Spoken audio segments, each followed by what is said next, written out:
Welcome to Introspection Week 35. My name is Kaseva. We have the headlines for this week with Maximue, our analyst. And this program gets to you on Joy FM on Wednesdays at 18 hours. So we try to look at the headlines of the week as well as look at some issues of media practice and media training, media ethics and professionalism, as well as the other fields that that may not necessarily be related to the media, but are also accountable or publicly accountable or accountable to the public for ethics and professionalism. So we start with the headlines of the week with our usual analyst, Maximue. You had one headline, you had one scoop. Everyone, this is the biggest headline. Newspapers ran out. The online media had the most hits. The story, this is the story of the year, the headline of the week, the headline of the year. Of course, not only from the point of view of local media houses, but even on the international scene. You are aware that international news agencies like the BBC carried this particular story and reported it appropriately, both online and indeed radio and television on British Broadcasting Corporation. And you are aware that this has to do with the sacking of the Justice Minister amid a number of controversies surrounding the legitimacy of the dismissal owing to certain missing links or administrative channels of communication in the delivery of the dismissal.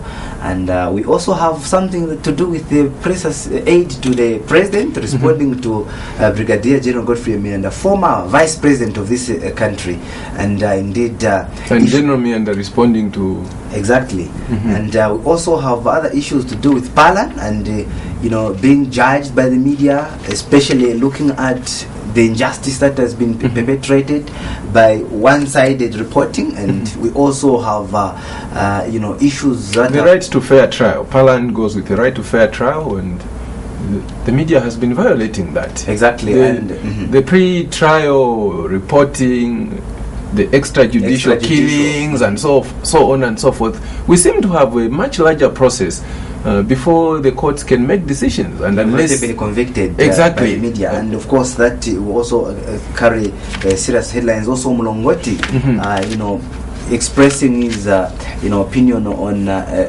Kabimba's dismissal. He feels the man had something to do for the country. We also have Luvinda Given, who was seen as an opponent to Winter Kabimba, also expressing sadness after getting his dismissal. And what is so clear about everything is that there is also an issue that has to do with Ebola, of course, which is been recorded. You are aware that Senegal has recorded the first case, and that makes sad reading. Also, during the week, it's clear from the information that we are getting that Ebola is just in the neighboring country, Congo DR. So we can see through these particular, topics to make center stage in today's discussion. Yeah, there's also the issue of the ECZ having some conference to do with violence and not to do with the free and fair and clean elections. They are now firefighting. Instead of organizing free and fair and transparent and clean elections, they are talking about violence. And I thought they are... yeah, exactly. When issues of violence, engaging each other is appropriate, except that obviously it may not be the job of the Electoral Commission of Zambia, because they do not administer issues of violence. We should have seen the Zambia Police Service being more responsive, and the media moving towards those that have been given the instruments of powers to maintain law and order, who are the Zambia Police Service, by confronting certain figures such as the Inspector General of Police to give their side of the story as regards to possibly their unfair provision of justice in the execution of the law, where one group is allowed to do whatever they feel they have to do, the other one is blocked. So I think the media could have gone further and possibly asked the institution itself, the Zambia Police Service. We also have the Ministry of Justice, which has been a misplacement for a very long time. it's supposed to be providing education in all spheres of the law to the masses. Unfortunately, it has been construed for a statutory body that is part of the judicature, which is a misplacement and a misdirection.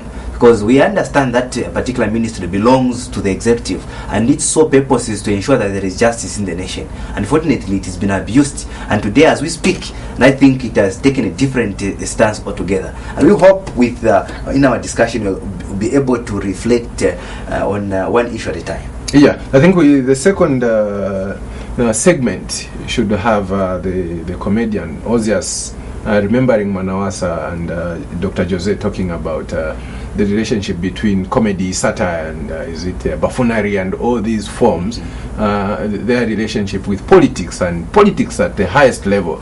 Now, before we get to that, we look at well, the man of action as is it still playing hide and seek, and this is something that has not been properly handled or contextually put into the situation of the Winter Kabimba. Exactly, as you may be aware, an invisible king cobra seems to be very much awake and ready to bite with venom, and as can be evidenced from what has transpired in the Ministry of Justice. I think it comes with a lot of jubilation among those that were anti-Kabimba, and knowing also that Kabimba had supporters who are mourning with him today. And it's important for us to indicate that even if the man of action has been missing, there's these decisions which have been made where ambassadors have been recorded, and we are not sure. We get information from his press aide in the name of George Sheller. Now, as regard to the firing of Honorable Winter Kabimba, of course, at law there are certain things that people would want to look at. The first one is the letter of authority, okay, which officially, takes away or revokes the appointment of Honorable Winter Kabimba. And you are aware that the minister is not dismissed through the press aid, but it's the head of state who does the reshuffles. And from a legal point of view, there's no provision for the press aid to dismiss the minister. So that's an error number one. Okay? And the party secretary general? I'm getting there. That is, to dismiss a minister requires the president to speak or to write. Why? Especially that the minister may be nominated to the National Assembly. You get my point? Because there will be the same letter which would be written to the minister dismissed, or the minister in question will be copied to the Speaker of the National Assembly, because that particular figure is a member of the National Assembly. And I think you are following that. Now, that is the jurisdiction bestowed on the president under the functions of the head of state as provided for under Article 44 of the 1991 Constitution as amended in 1996. Very, very clear. Now, which is the argument of discharging? Is he the one discharging those? Now, this is where now we're trying to do some introspection so that the media can be awake to the fact that there is a gap somewhere which they needed to probe and ask how legitimacy is this particular dismissal, owing to the fact that this person also belongs to the National Assembly and it's not the press aide who does the dismissal. Remember that even during the reshuffles, the president has to stand on the podium to begin making reshuffles. So that is very much clear. And letters, official letters have to be given out to these people. So I think that is very critical, and the media failed, in terms of duty, to see through and ask whether or not that particular dismissal was legitimate. And the next point that I have to stress is that there are these issues that possibly this particular dismissed individual was also trying to raise. Okay? Directly or indirectly, as the cartel is termed. It is evident. There are two cartels. There are two cartels. There is the Chikwanda cartel, which many people has named the other as a cartel. A cartel as well. And in a way, we are saying there are these factions that have been created which are pulling strings in different directions. So one cartel has been successful, except that there has been no official documentation to justify, authenticate the position that has been taken by the head of state. So doesn't that confirm this is cartel versus cartel? Exactly. Who gets the advantage? So we are getting there. So now, the speculative part or journalism suggests that one cartel which seems to be having an upper hand today is now the one positioning itself, as opposed to the earlier cartel that has seemingly lost the battle, which was seen to position itself to succeed the president. I guess you're following that. So it seems one cartel that has challenged the other is speculatively positioning itself for possible succession, as opposed to the alleged cartel that has lost the battle at face value. Well, where does that leave us as common people? This power struggle and this is where we are getting. The media has to go further and question the winning cartel, that you were confronting your colleagues on possible succession and positioning themselves. Now, aren't you positioning yourselves as well, knowing that you tend to assume some advantage in the hierarchy of appointment? You have, for example, Edgar Lungu, who has assumed a very good and successive position as Secretary General, notwithstanding the provisions of the PF Constitution under Article 53, in the event that the president resigned or whatever happened, was out of office or ceased to be the Republican president. Because according to the PF Constitution, when the president ceases to be the head of state, which is not being quoted, the PF Constitution is not anywhere in the media. All the stories I've read, none. The media is supposed to get to read and research. Investigative journalism has been lacking, so they have got to get hold of the document, read Article 53, read Article 54, and read Article 48, so that they see also the positioning of these cartels, that what would be the possibilities now that Edgar Lungu is acting. Okay, in the event that the president paves way, God forbid something happened, and then Edgar Lungu remains acting. Mind you, when the SG is acting, they assume the same roles as though they were appointed, SGs. Now, the challenge with the PF Constitution is that, of course, it is parallel with the Constitution of Zambia, in that the president assumes too much powers, that he's the one who appoints the Central Committee. He can dismiss any member without anybody questioning. Are you following that? Now, note that individuals like Winter Kavimba were not elected.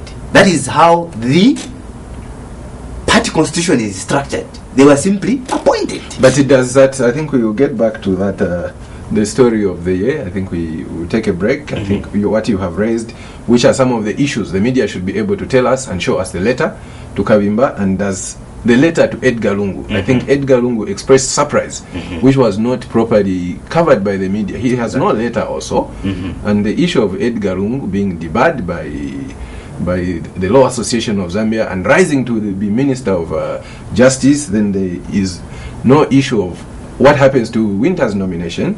There's no mention of that. There hasn't been a comment from Winter. There hasn't been the recourse to appeal. There hasn't been that. Nothing on the handover. All those things, nothing on the Public Order Act by these demonstrators. So I think as we come back, no features in the media, no analysis, no criticism.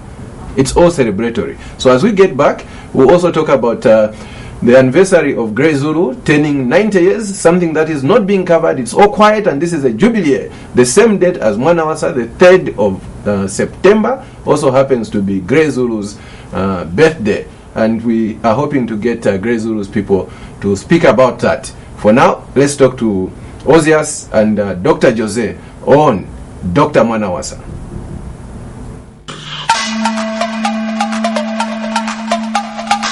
Introspection. Looking at what made headlines this week. Having an inside look at media practice in Zambia.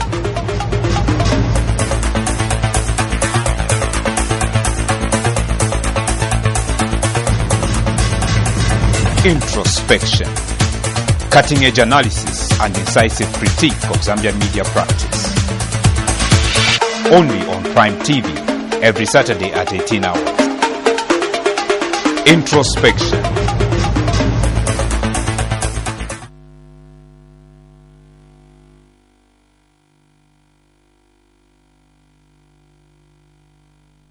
Welcome back to Introspection Week 35 with Kasewa, myself, and I'm accompanied. I'm on set with Ozias Banda and Dr. Jose. We have brought them here to commemorate the Mwanawasa's 60th anniversary.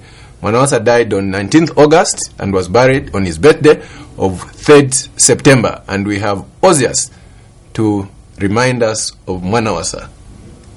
Mr. President, you are welcome to the show. First of all, I want to say thanks very much for inviting me to this kind of program, and it is very, very important that the Zambian people must be able to commemorate this kind of situation. But let's get back to before the elections. Is it possible you can win? What will you do if you win? It is not saying that if I win, when I win, because I have situations where the Zambian people at large have told me that you are coming in, and I'm very confident that indeed the day will be carried. And this is why I am saying, for me, I am very, very focused, and believe you me, I will prove to the Zambian people that I will drive Zambia accordingly. Mr. President, can I say you have won, and before you won, there was much of talk of you being a cabbage.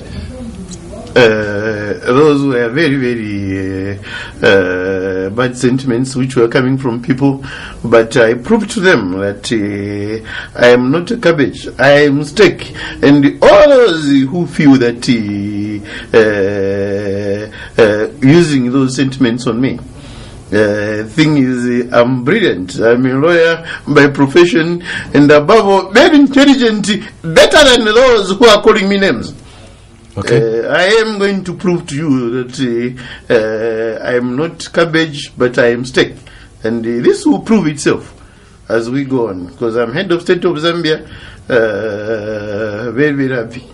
And you have had the criticism from the opposition, especially the leader of the Patriotic Front, and they have said you were not prepared for this job, and you have also said there's been too much criticism. Mr. Sata in particular, indeed, is too critical. Some of these issues sometimes they come like personal, but he's forgetting that being a president of the country, it does not mean that you get into State House without knowing what you are going to do. For me, I'm an intellectual, and to be very honest with you, Mr. Sata cannot compare with me. I'm a lawyer by profession, and I came out with flying colors. So if he's condemning me, I understand. These are children. These are all my children, because wherever they are going to go, they will be asked who is the president of your country. Whether they like it or not, they are going to mention my name. Failure to which they will be proved to be insane. But for me, I'm saying all these opposition leaders, whatever they say, let them say it, they have freedom. But I don't want to infringe on their rights. Because I understand what it means to be president of Zambia. Okay. You had the Kalaki, I think, call you Mwelewele and called you an elephant of sort, and he has been writing about you for some time. Kalaki has got a very bad background. He's writing about me. Him will never be president. I'm superior than him in all sectors. And him just speaks things for him to eat. He needs to write on people. Now, I don't deal with such kind of business where you need to eat just because you want to write on someone. That is not good. And Karaki, even just his name, cannot be compared to Levi. He should go to hell. Okay. That is President Mwanawasa.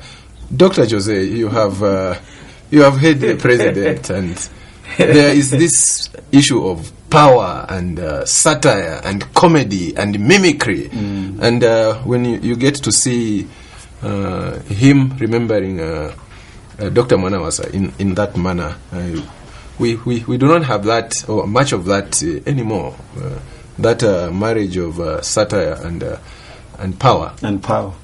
Yeah, first of all, I appreciate, to start with, to be on a program like this one. It's a dream. It has been a dream, you know, because everybody thinks comedians or satire is just to be something funny and just people say things to make others laugh. Now, to have a serious thing like this, but in the manner of comedy and satire, it's quite very, very encouraging. So, to start with, politics is a straightforward way of looking at life. Comedy is the indirect way of looking at life. What should I say? It's a politics. People get busy with issues, 1, 2, 3, and then they are leaving the details of what life is, the details of life. Now, comedy goes to the details of life, which they bring up, and then people laugh back. But those are the things they do, or the things they overlook. They do them, but they don't pay attention to them.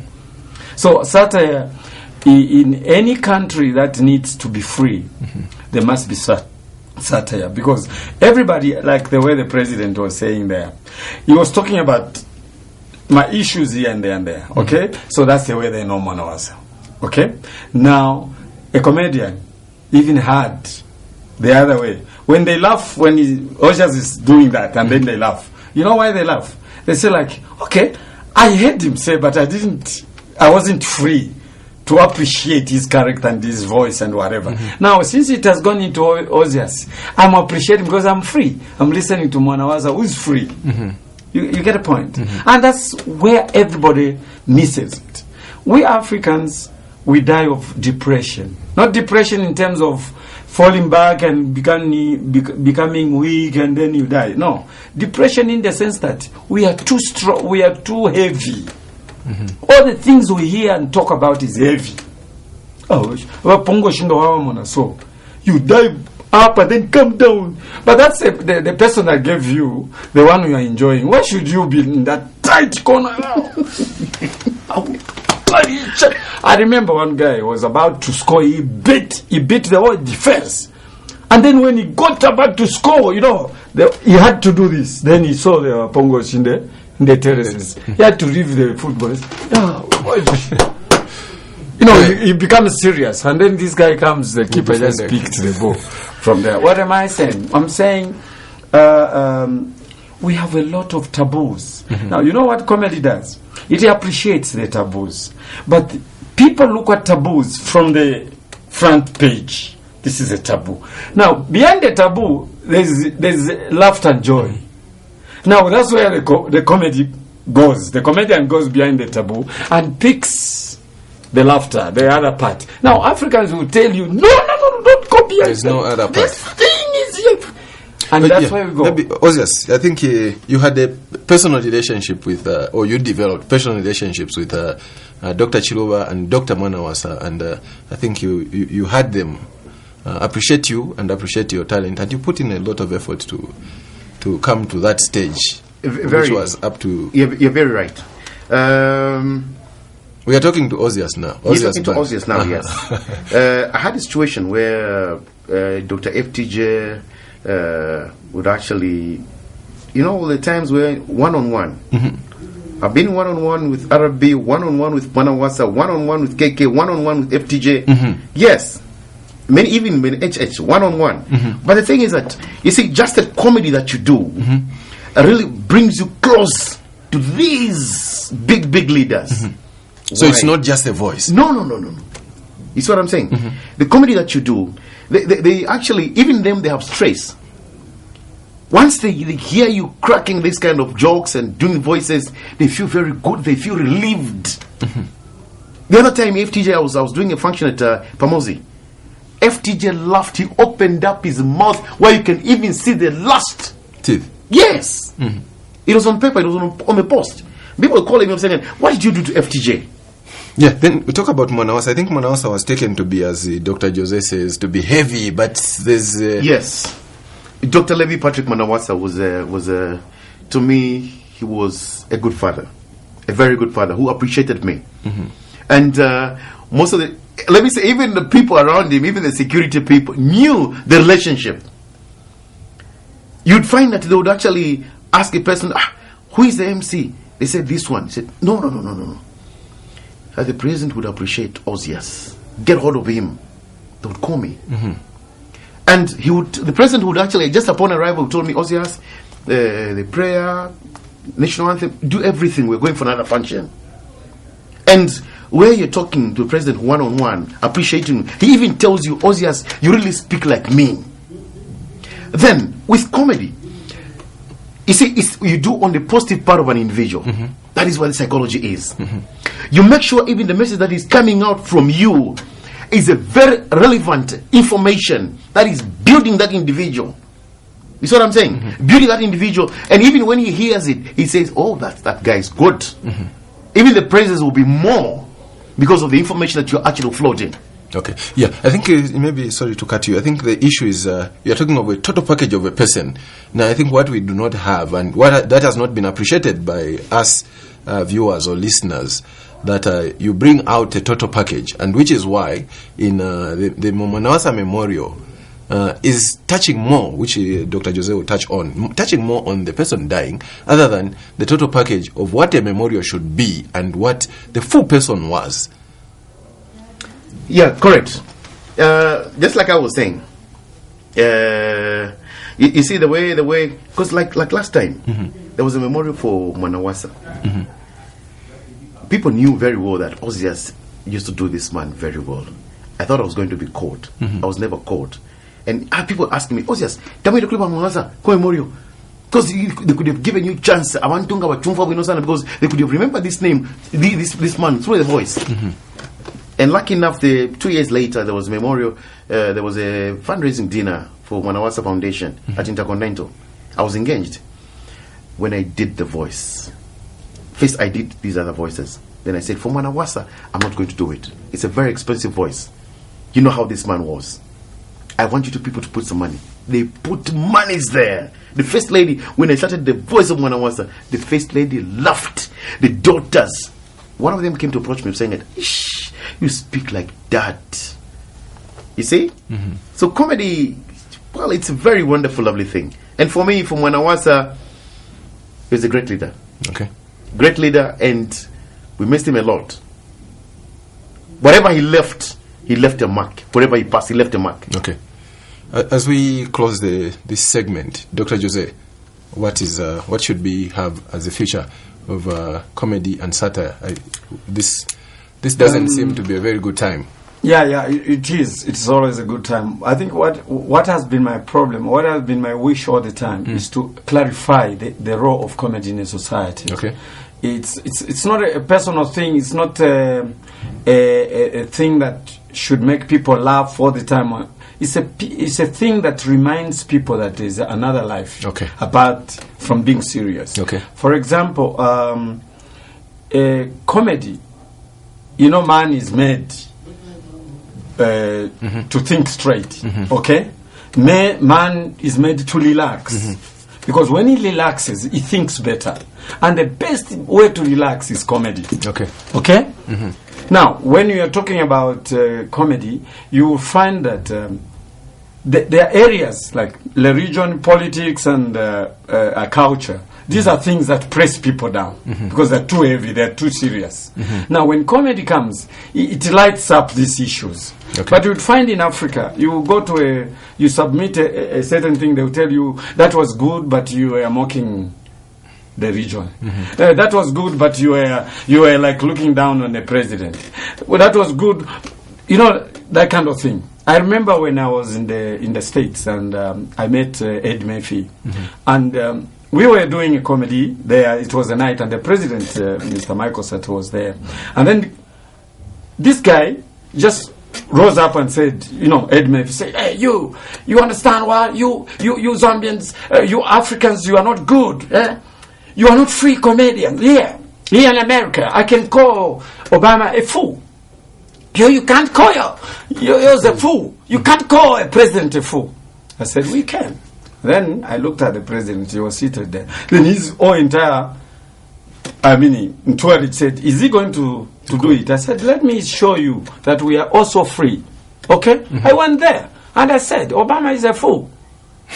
You see, I'm not arrested. But what I'm trying to say, I knew that if I called my president, I would be taken off, whatever. But we are trying to show them that if you have never been called a fool by your and here is a Ojas or Jose comes and said, oh, you know, my president is a fool. And then for the first time you are insulted and then you laugh it back. I can be insulted also. Then you laugh. You know, we have made our leaders not to appreciate themselves and to realize that they're human beings. And you know what? In comedy, that's where a man knows who he is. Okay. Correct. Thank you very much. Mr. President, can I have you say Yes. your bye as President Mwanawasa? First of all, I want to thank the interviewer, Mr. Kasewa. That name is so much in Central Province.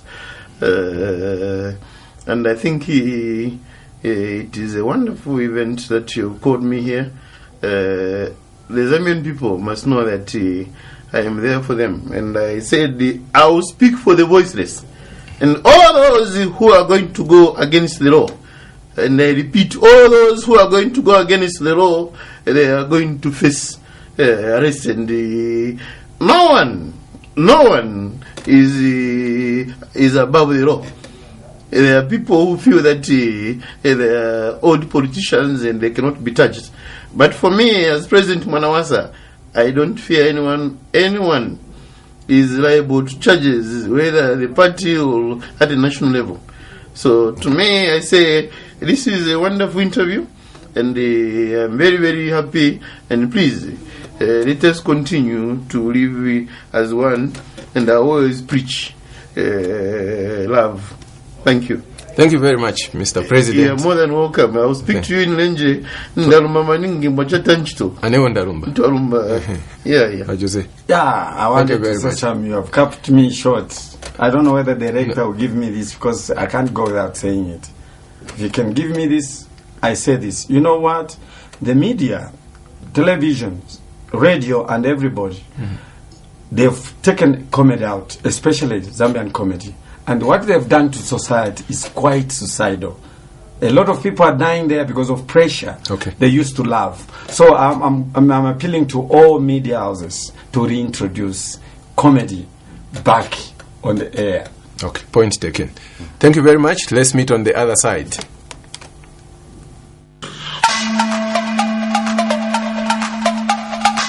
Introspection. Looking at what made headlines this week. What was left unsaid and why. Having an inside look at media practice in Zambia.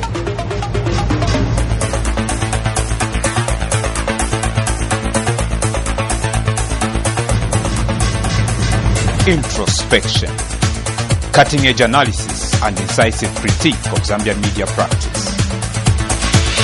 Only on Prime TV, every Saturday at 18 hours. Introspection. Welcome back to Introspection Week 35. There's Maximo here. We are just from unwinding with Ozias remembering Mwanawasa, who is whose birthday comes up on the 3rd of September, which also happens to be Grezuru's birthday, and we hope to have a bit more detail and coverage on those two events. We get back to, can we get to the front page? I think the comedians were talking about the back page now. Let's get to the front page, and Exactly. which is the head of issues, as in Exactly, and I think it's important for us to also indicate that apart from this big headline in the name of the sacked Kavimba, we saw also another part which should have been covered adequately by the press and the media in general, which had to do with the jubilant cadres who were anti-Kavimba cartel, okay, who went on rampage at the Freedom Statue. And as you may be aware, that we're basically coming from the background where some, perceived opposition cadres have wanted to go on the street to either express their happiness, including or possibly NGOs. Exactly, or possibly simply expressing their emotions. Let's call them emotions, which may either be positive or negative. They have been denied that freedom, and you are aware that according to the Public Order Act, you are supposed to have about 7 days notice before the actual event takes place to inform the Zambia Police Service. Suppose, for argument's sake, the pro-Kavimba cadres reorganized themselves and crashed there. You could have seen different statements coming from members of the press. So the media could have as well looked at that critically and possibly probed further to question whether or not the Zambia Police Service were aware of this particular issue. You are aware that there were even some, gunshots that came afterwards. I think only one maybe media institution covered it, and a rarely read, print media on the street covered that particular part. But so in a way, what the picture which was presented, the picture which was presented by members of the press was that everybody was against Kavimba, but that's not true. You could have had the other part covered. Yeah, somebody needed to look for the sympathizers of Winter Kavimba as a media practitioner, so that they balance up the story. And even Winter Kavimba himself. Winter Kavimba has been there is only one recorded out. voice which a number of us have been trying to follow up as who really conducted this particular interview. It is running around the social media, where he reacted by indicating that before he assumed those public roles, he had a life, and even after he has moved out of those positions, life will continue. But which is something. And he also indicated that people within his ministry were celebrating upon hearing his dismissal, and other online media institutions indicated he actually leaned over the dismissal while he was campaigning during his campaign trail in Northwestern Province. However, it is important for us to state that the media should have done justice by ensuring that they look for people that sympathize with that cartel. And then a cartel involves many people. Surprisingly, the media has succumbed to political overtones, or simply calling it a cartel, without naming the people. They must name the people in the cartel. It seems to me and to many other analysts that in the cartel, only maybe 2 people are involved. It's like there is one cartel, the other one is not a cartel. What is clear is that there is one person in the name of Jean Kapata, warning the cartel, who seemed to belong to another giant of the cartel, who happens to be Honorable Chikwanda, which we believe they belong to one cartel. So what are we saying? The media should have gone further and brought out the people that constituted these cartels. Yeah, I think firstly, just what you have brought out has been a lot about pouring of emotions and celebratory mode, which does not question, for example, the incoming person, the anarchy that was put on the street. Do we need to celebrate the dismissal of Winter Kavimba and not be free to look to I mean, this is a burden that has been removed. Why should we celebrate that he has been removed? Now, I think you are aware also, Kaseba, that in all fairness, the information portrayed by members of the press, by quoting only those negative things about Winter Kavimba, indicated that the man was arrogant. The media also portrayed the man to be ungrateful. The media also portrayed Winter Kavimba as one person who has no friend. The media portrayed Kavimba as one person who is hostile. And if the media portrays an individual that way, the people perceive him as such. Let me rush you as except for the post. I'm coming there. The post, because nobody is outrightly, except for these live phone-in programs, are quoting the post chief editor Membe as part of the other cartel. It's the only one that seems to cover individuals that sympathize with the sacking of Winter Kavimba. Yeah, if you seen that? Like if you say unruly, arrogant, I think which is the same thing as going onto the street without a police notice and to block traffic. And one of the issues I wanted to really say, who is not arrogant in PF? And it wasn't that the personification of PF of arrogance. Because if you have seen, Chikwanda has been accused of arrogance. Shimba Kambwira has been, the president himself has been accused of arrogance, and which is what has kept him away. Exactly. It's all arrogance. It is a so highly, who is not arrogant in PF? Exactly. It's a highly debatable, issue that has been thrown in the press, and obviously that needed to be given due attention to establish whether or not this man can be painted black entirely, and many others may come out white within the Patriotic Front. You may be interested to note that there are quite a number of critical issues that this cartel, which has lost, has been accused of trying to unearth and to sponsor those that are perceived to be anti-Chikwanda due to the highly spoken of for Sigma Enterprise deal. Yeah.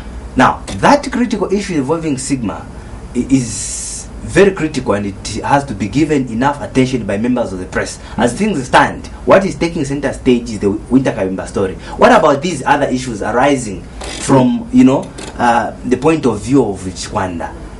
What of the disappearance of the head of state? What of the non-disclosure of an official letter of dismissal? What of the appointment of Edgar Lungu? Exactly. And the handover.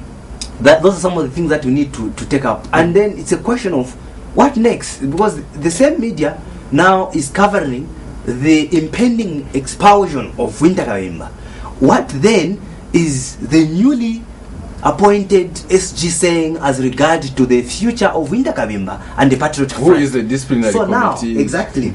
So now that the SG has been appointed to act, he must be able to tell the media, and then the media has to play their role by questioning the newly appointed SG on what next course of action to be taken by the party for this Winter Kavimba amid the cause of expulsion. Okay, and would it be a fair deal for Winter Kavimba? Can I put you in position to give us next week? There has been no articles, no features, no packages, as you call the TV and the radio documentaries, to say, is it the rise and fall, or is it the rise and rise of Edgar Lungu? There's nothing of that sort, and you have already accused the media of having done injustice. So what stories? Well, we're yet going to get, forward within this week as your final words. We're expecting Edgar Lungu to issue a statement, being the acting SG, on the continued protests and caused by members of the party to have this man expelled. We want to hear what the acting SG is saying, and then we would also want to hear statements on what the position of the constitution making process is, knowing that particular committee has been operating under the Ministry of Justice. Since he's the acting Justice Minister, what about the release of the draft constitution? Is it water under the bridge, or he was going to sing a solo like Winter Kavimba, that is a mere document? Would want the media to ask him. Your colleague indicated that it's a mere paper. People need food and not the constitution. It's not important. Is he sharing the same thought now that he's in that ministry, which he presides over matters that have to do with the constitution making process? And when will this constitution be made available? Obviously, the media is expected to do justice in that area. And in addition to that, issues of uniting the party. Okay. We have already seen the media stage managing. Okay. Audience setting agenda type of reporting, where now they are saying Matani could be next. It seems the media knows exactly who makes part of the cartel, but they cannot mention them, but they are basically helping the other part of the cartel to continue with the disciplinary measures. So we want to see the media bring out more information on who these people are who form this cartel, and also issues of we want to hear GBM's position, and they covered jubilant officials of the Patriotic Front, and indeed what happens when the president addresses parliament, opens parliament on the 19th and afterwards, because there are all these speculations that he might resign, and people are saying there is a cartel again that possibly he might appoint Chikwanda and then drop Guy Scott, and later on we see Chikwanda acting after the president has resigned, and all these speculations. So we want the media to do justice by ensuring they probe all this information that is flying across the country. Speculation. That is what makes Well, that is what makes the PF tick. I think Kavimba has just added to the speculation. If it were my choice, I would rather we continue that he has left the power. Let's continue with where Kavimba left and forget about Kavimba. That is what should be. And let's continue looking for the president, the hide and seek man of action. So that has been the program. Next week we hope to look at the Grey Zulu birthday, which comes on Wednesday, which coincides with the Mwanawasa birthday. This has been Kaseva on behalf of Maximowe on Introspection, which will be repeated on Joy FM on Wednesday, 18 hours. Let's meet next week.